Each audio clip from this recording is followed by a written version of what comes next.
Warning, this video contains spoilers for the new games Pokemon X and Y on Nintendo 3DS. If you've not yet reached the point in the game that this video covers, proceed at your own risk. Pokemon rules.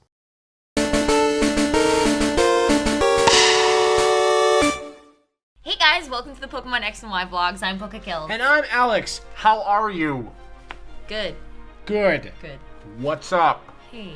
Hey.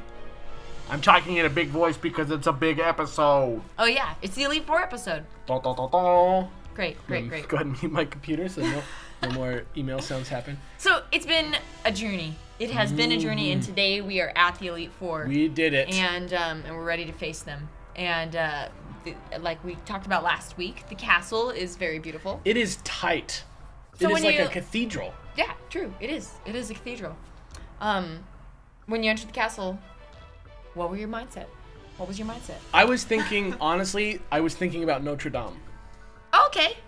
Because it kind of has that like tall, kind of long shape, and it has like that U. Uh-huh. Yeah, and then on either side of the hallway there are these paintings on the walls, which I tried really hard today to like look at them, but like you can't really see what they are. It's vague, but it's like Pokemon-y probably. Cool. But anyway, it's like a neat building, and it's kind of neat that once you go in there, you have the choice of which Elite Four you want to fight. Yeah, that's something they started doing last gen, and it is like the best. I love that. That's a thing. It's awesome. Yeah, I definitely like that. But so for our purposes, we're going to be going in clockwise order, which I guess for you guys maybe is that way. Clockwise order. Clockwise though, if you're looking at it from the bottom left. From when you enter from the back part. Just clockwise. Okay. Clockwise. Yeah, that's fine. It doesn't really matter. You guys will figure it out. That's the way I did it. Yeah. So. I don't remember how I honestly don't know how I did it. So, the first one that we go into is the Blazing Chamber. But wait a second. What?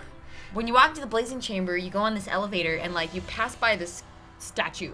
Mm-hmm. And this statue is a weird statue, and if any of you know what this statue could be, please leave that down below, because...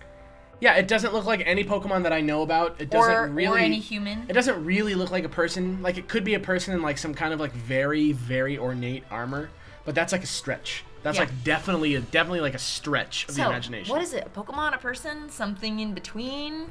Who knows? Think about it. Think about it while you watch this. Also, there's some cool statues up at the top of the, of that main antechamber. That's it's like a dog looking thing and then a human in a cloak thing, and I don't know if that's I thought it was like a Lucario human mega evolution thing. You think so? But it doesn't look like a Lucario, really. Yeah. It just kind of looks like a sitting dingo. I don't know. Lucario if there's one Pokemon that looks like a dingo, it's Lucario. Right? I suppose. All right. Anyway, you get into the Blazing Chamber and that's one of the first places that we've ever seen. Yeah, because it was in a very original trailer. Yeah, the very original trailer. Yeah. The first one that was ever released on the Kalos region. So you're like, here it is. And weirdly, the Elite Four person for the Fire Chamber is Malva, who is the newscaster from the Holocast clips. I think it's really cool, actually, that they integrate the Elite Four members into, actual society, because, I mean, how boring would it be to just, sit and wait for trainers all day and, not actually have a job? So I think it's really cool that she, has a job. Too bad she's a bee. Yeah, she's a biatch. She is mean to you for no reason. She is super nasty. Absolutely no reason. She's just you little runt. And then you're like, oh my god, I'm sorry, I'm just trying to beat the Elite Four. I guess it's a common thing that newscasters are stereotypically assholes in real life. I mean, I haven't really heard of that, really. You always see it in TV shows and movies and stuff. They're and we'll find out after this. Who the hell did that? We're doing it live. I have a theory though about why she's so mad. Okay, I mean, literally, there's not really a whole lot of evidence for this theory, granted, but I think this is just a mini. You heard it here first. My theory. I feel like she and Lysander were in love. Okay. And huge leap from the beginning. And it's possible because he invented the Holocaster, and why would he choose this woman to be the newscaster? Maybe she is. Maybe they're in love. Okay. But anyway, so then he named his team after her, Team Flare, because he likes the way that she does fire flare, and they're red and it's fiery. And now he's ruined. and it's all your fault, and so that's why she hates you. Because really, there's no reason for her to be so mean to you. Maybe she was just in Team Flare. Fiery people are hot-headed. Right? You Fire are trainers? just like a pun machine. Thank you. No. All right. So she has a Pyroar, she has a Chandelure, she has a Torkoal, she has a Talonflame. All girls. Because she's a girl. She's a girl. So if you got a Greninja, you win. Oh yeah, that's true. It's fast. It'll outspeed everything. It's probably like level 91 by the time you get to the Elite But Four. if you didn't choose Froakie as your starter, that's fine. You probably have something that surfs, so just surf. Water was a huge type in this gen. It'd be crazy if you didn't have one. Not that I know that there's gonna people be like, I did the Elite Four without a water type, but no need for that. I know that there are people out there, but it's Anyway. very likely that you do. So kill that lady. Speaking of water, And move on to the next Elite Four member, who is Siebold. Siebold. He's a water trainer. And I like this guy. You like him? Yeah, I like his whole shtick. Because he's waiting for you, and he wants to ask you, like, the ultimate question, which is, are Pokemon battles considered art? And then you can choose yes or no. So, what do you think? I have literally always chose yes because I love Pokemon battling, and it's Believe that it is art? Yeah, I do. Great. I think it could be.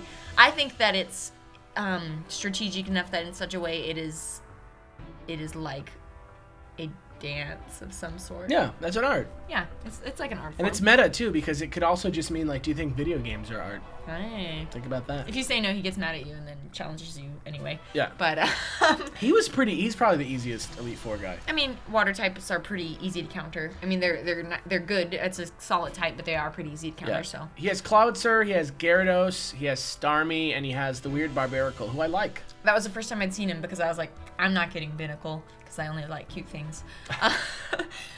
Says the girl who wants to have a Donaphan. Sunshine Superman. Bad pronunciation. Donphan motorcycle. There you go. Somebody sent a picture of something photoshopped and it was saw amazing. It was so adorable. I loved it. Hilarious. Anyway, though, no, I only like cool things and not barbaric. Seabold's easy. I like him because he's an artist. He's not an ass. He's got a cool coat. Yeah. Look up all the trainer sprite art or the trainer artwork because they have very cool. They really did outfits. a good job Really neat outfits. this game. They like made like nice. Melva's got hand-drawn cool Harley Quinn pants and Harley Quinn pants. she does. Look at the pants and they're just like Harley Quinn pants. What's the difference between Harley Quinn pants and Harley Quinn pants? They are black and red with diamonds, and Harley Quinn would wear them.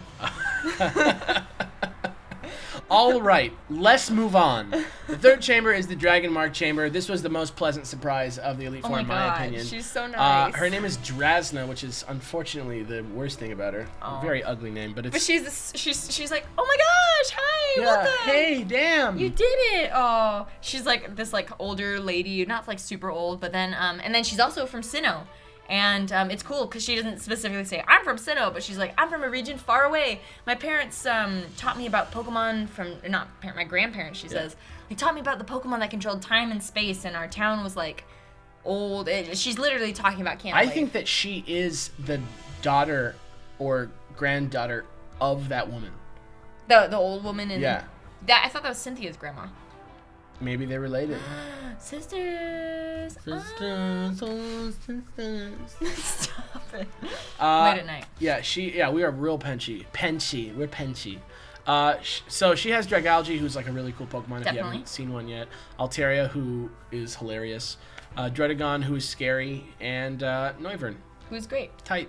And she's just the best. She's super like She's good. probably like my favorite. She's my favorite Elite Four member of this gen, for sure. Yeah. Yeah. She's super like good sport Yeah. about losing. She's just like, yay, we did it. She's Yeah. like nice. I can't imagine her and Malva ever having a conversation though. Well, it doesn't matter because she would just kick Malva's ass. That's true. It is true. It's all good. And then finally we go to number 4, Wickstrom. Vikstrom. And he's a knight. He's a Jirachi. He's got a star on his forehead. Yeah. I don't know if it's part of his hair or if he just like. I think it it's on maybe there. his helmet.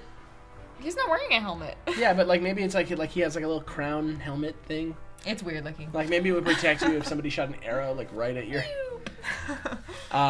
He's a steel type trainer, and he actually has probably the coolest team of the Elite Four. I think. He's like very Oh yeah, he like talks like an old knight, which is interesting because no other character in the game talks like that. Yeah.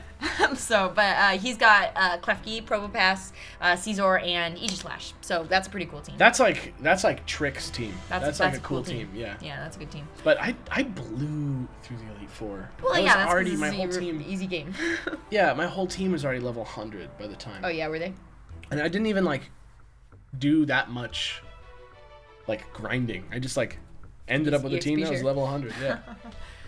But hey, nicely done. You did it. The Elite Four. Yes. It is time to face the champion. We can't do it today though because we have to draw this out, of course. And actually, there's some really cool stuff post game there's some really cool stuff that happened like right after you beat the champion that we definitely are going to talk about. Yeah, there's a reason why we're waiting. It's not like let's just do another episode on the champion. You'll see. And then after that, we're going to do some post game stuff. So, but right now we've got some questions and we're doing 4 today. In exchange. There's some fun ones. Yeah, so moving on. The first one is from Mandy Sletton, who asks, all right, I hope this question makes sense. All Pokemon have their regions or place they live, like Sandile in the desert, Geodude in a cave, Caterpie in a forest. If you could choose which area to live by, what would you choose? And what Pokemon would you think would be living there? Thank you. Love your videos. Thank you for watching. Talk you. I want to kind of interpret this in like a little bit of a different way, if you don't mind. Okay. And talk about like the Pokemon that I think would live in my hometown. Okay. Right? Like if you lived in Irvine? Yeah. And they were Pokemon? Yeah. Which I think, I mean, like my drive to work every day, I like pass by like this area, and it's like a kind of an empty field, but there's like these kind of ruins of like this neighborhood that was never built, and I like drive past it every day, and I always like think of like what Pokemon would live in there, and like I think like a Helioptile would go there because it's always kind of hot. I mean, those of you who don't live in Southern California, it's beautiful, but it is a desert, so it is hot. And kind of like dry and like, so I think Helioptile would live there. I think like a bunch of Rattatas would live in that like abandoned house area. Probably something cool like, what do I think? Probably something cool like Don Finch, because I want one. Don't be weird. No, shut it. And then I think up in the hills, because there's also like a lot of foothills around my house. Mm-hmm. Literally the city near mine is Foothill Ranch, and they're like foothills. Lots of like Ponyta, Houndour. And let's see what else live up there. Like squirrels, so Pachirisu, I guess. Buffalant? Nah, not really. It's not really anything plainsy. like that. It's not kind of plainsy. It's more like hilly and weird. Doduo? So, some Doduo, I think. Well, I feel like they're more in like flatlands where they could just be like, pew. Yeah, maybe. You know. Mm-hmm. What about you? What about your hometown? Okay, well, I live in Los Angeles, which is a big ass. What about your city. OT hometown? I'd rather do Los Angeles. All right. Because I'm ingrained. All right, sounds good. Well, obviously it's Los Angeles, so there'd be coughing, and there'd be like muck, and there'd be Swalot and Bunch Garbodor. of But if I could invent some Pokemon that would live specific to my neighborhood, I live in a neighborhood in Los Angeles called Palms, and in that neighborhood, it's very close to Culver City. It's getting very gentrified, which means that the it was a bad neighborhood at one point, and sort of like younger artistic types with a little bit more money are kind of like moving in, and sort of like a lot of art galleries. Yeah, like it's becoming a little bit of a hoity-toity area, and because of that, I would like to invent some Pokemon.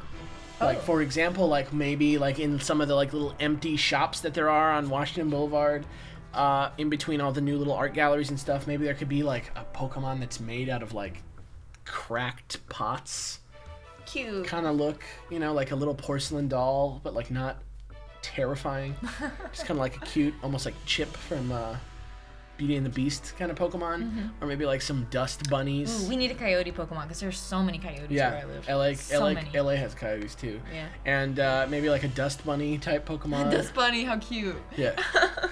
Or something like that. Those would be so cute. I think so I need in my neighborhood, I need a coyote Pokemon. I need hawks and owls. Mm-hmm. Yeah, there'd be Pidgeotos around everywhere in Irvine for sure.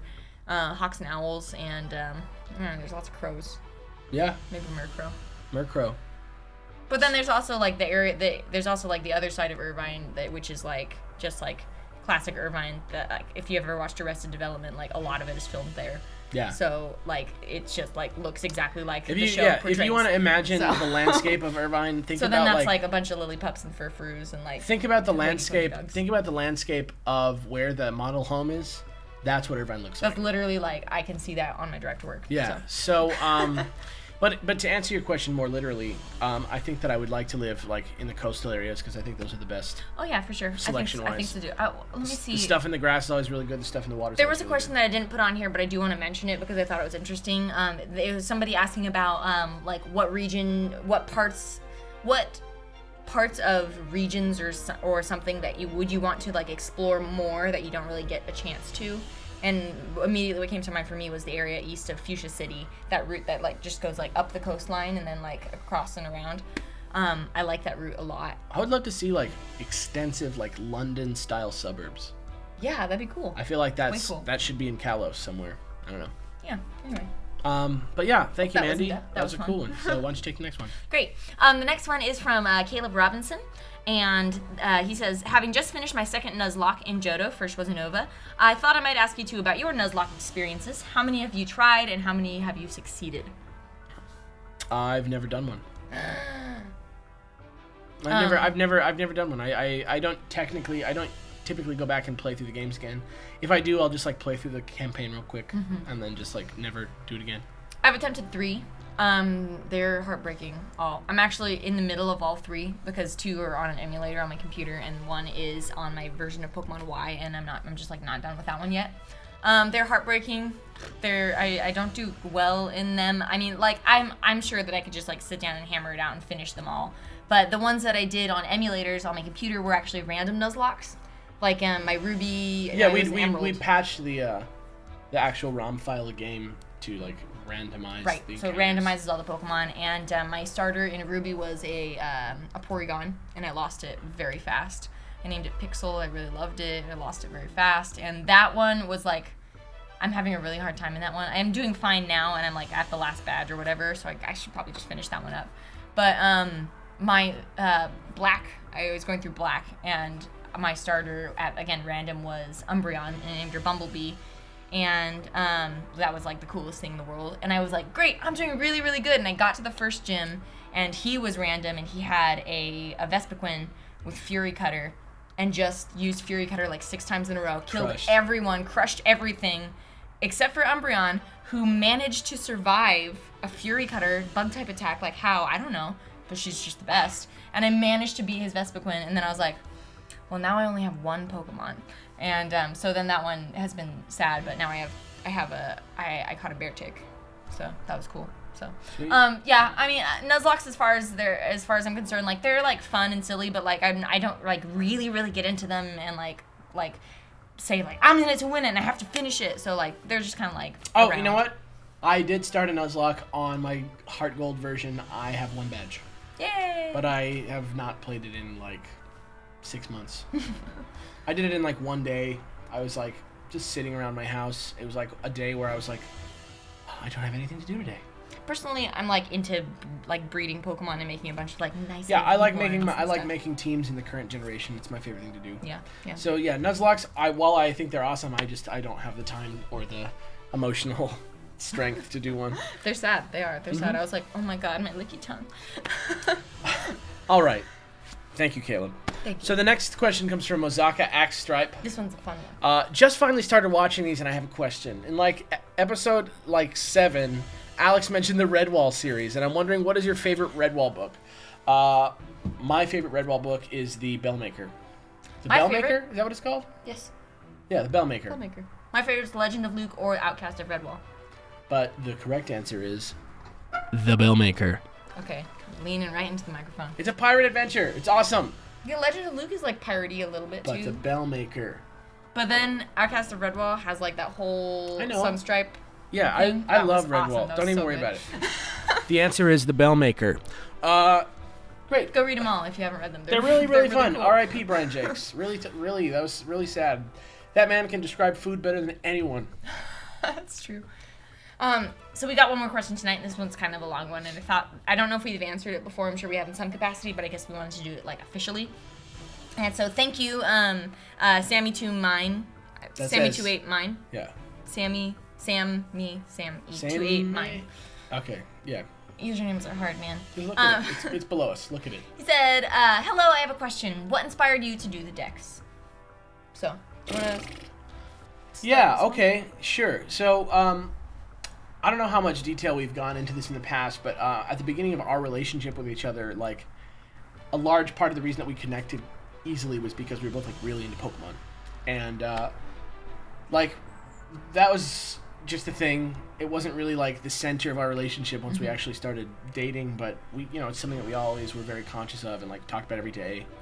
And, I met Gerard through Michael Barrity. If you don't know who Gerard is, he's the completionist on YouTube. I met Michael Barrity, who's Belated Media on YouTube, through a comedy thing that I did with Kelly, where I also met her.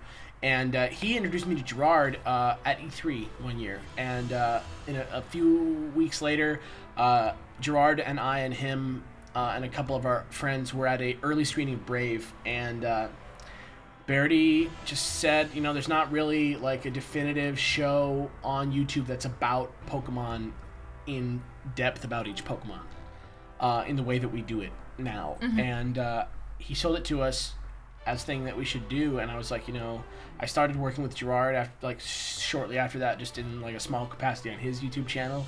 I'm starting to kind of like take baby steps into the YouTube world. And now, you know, I can't believe that there was ever a time when I didn't do it. It's fun. I kind of have a different, like, story because I was just kind of, like, brought in, like, hey, you want to also be in this? And I was like, yeah. But the reason, I think what inspires me to do the Dex is, I mean, like, as you all know, I get, like, super crazy on trivia and stuff. And I'm like, oh my gosh, this was made out of this thing? And I think the main reason that I like to do it is because, like, my favorite thing to, like, read, because we do go through the comments and we, like, see what you guys want to see and everything like that. My favorite thing to read is always, like, I had no idea this Pokemon was so in-depth. I like it a lot more now. And, like, that is, like, literally the reason I do this show. It's because I think that every Pokemon has, like, a reason to be liked. And I think that everyone is really in-depth design-wise. And basically it was to be, like, every Pokemon is cool. Like, let's all just love them all together. And it was also to, like, smush Gen 1ers. Because there's so many Gen 1ers. And we're better than all of them. All of you, all of us, we have come through and been Pokemon fans. I've had people tell me, like, oh no, I'm a real Pokemon fan. I only like Gen 1. I'm like, that's not true at all. You are not a real Pokemon fan. Well, if that's the case. Yeah, we did not with the idea of spreading animosity was not. No. It's just we wanted to make it clear that there is a reason to like Pokemon that are new and that have been around almost as long as, you know. I mean, we grew up with it. Like, we grew up with it since I was, like, 7 years old. And I didn't have to do a lot of extra work to be in the situation where I am mentally about Pokemon right now. Yeah. So we love it. And, like, people always ask us, like, why we love it. And, like, our show is the reason why we love it. Everything that we talk about is, like, the reason why we love Pokemon. Yeah. And is our inspiration. Because they're so dang cool. Yeah, and it's not like we don't game outside of Pokemon. We have, like, our own lives and interests outside of it, but it's a very good thing. It's a very well done good thing. And everybody should know just how good. So that's the point. Yeah. Basically, we just want to educate everybody. Right. Great. Smartness is fun. Thank you, Sammy28Mine. So, all that gushiness aside, our last we have 2 episodes left. Two-ish. Yeah. The champion episode and the post-game episode, and then we'll be all set with this vlog series. Who knows what will happen afterwards? Something will be here, but who knows? Who knows? Don't be weird. I'm such a mean Don't troll. be weird for the people. I'm always weird for people. Anyway, though, thank you guys for watching so much, and as always, leave your questions. I think next week, since it's so in-depth, we have a couple other things that we want to talk about for the end of the game, so we may not be answering questions next week, but still leave them in the comments because we will answer them. We always go back and look at all the questions and stuff. So, yeah. I guess that's it for the night. I hope you guys are feeling good, and we will talk to you very soon on our next video. Thanks for watching. Bye! Bye!